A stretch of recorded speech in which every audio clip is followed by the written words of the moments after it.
Welcome back to the deep dive. Today we're looking into something quite traditional, aren't we? Yes, we are.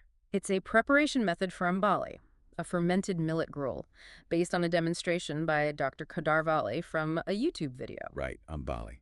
And our goal here, our sort of mission for this deep dive, is to unpack how it's made, step by step. And also importantly, to touch on the health benefits highlighted in the source, particularly around, gut health and B12. Exactly. It's interesting because it's a visual demo, which always helps. Definitely makes it clear. So let's start with the main ingredient. It's Browntop millet, specifically. That's correct. The video points this out as one of the three danyalu, the grains Dr. Khadar Vali often discusses. Okay, one of those specific grains. Yeah. And the first actual preparation step involves grinding it. Yes, but coarsely. The video is quite specific, just a quick pulse in the grinder. Look how quick. Literally 2 seconds on pulse mode is what's shown. You don't want to fine flour. Some grains should still look whole, almost. Got it. So texture is important right from the start. What's next after grinding? You take that coarse millet mix and put it in a pot with 1 glass of water Mm-mm. and give it a stir. Simple enough. Just millet and water initially. Right.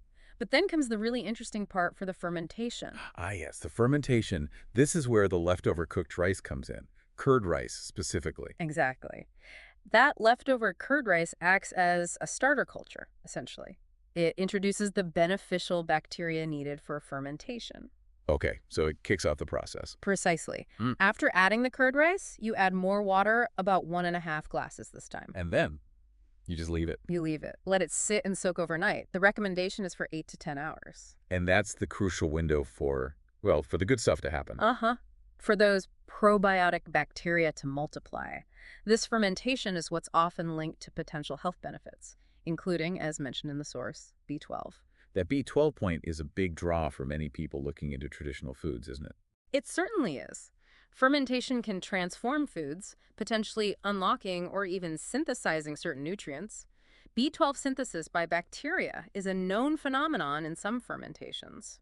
Fascinating how these older methods had these built-in nutritional boosts. Absolutely. So after that 8 to 10 hour soak, Right, the next morning, what happens then? you add more water again. This time it's about 2.5 glasses added to the fermented mixture. Okay, and then you cook it, Yes, now it's time to cook. You bring the whole thing to a boil. and then simmer. For how long? Yeah, reduce the heat and let it simmer for around 7 to 8 minutes, basically until you can tell the millet flour at the bottom is fully cooked. Right, so it becomes a sort of porridge or gruel consistency. Exactly, a cooked fermented gruel. And how does the video suggest serving it?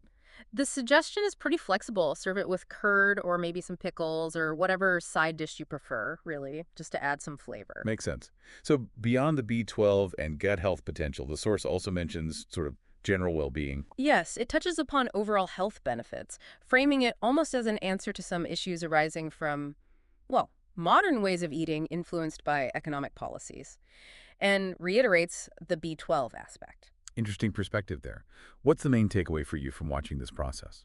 For me, it's the power potentially held in such a simple traditional technique. Hmm. Using basic ingredients and natural processes like fermentation, it really makes you think. Okay, so to recap for everyone listening, we've walked through making ambali, starting with coarsely ground brown top millet, adding water and a curd rice starter, fermenting it overnight, which is key for those potential B12 and probiotic benefits, and then finally cooking it into a gruel. A really insightful look at a traditional food practice. It definitely is, and considering this emphasis on fermentation and gut health, Yeah, leaves you wondering, doesn't it? it does.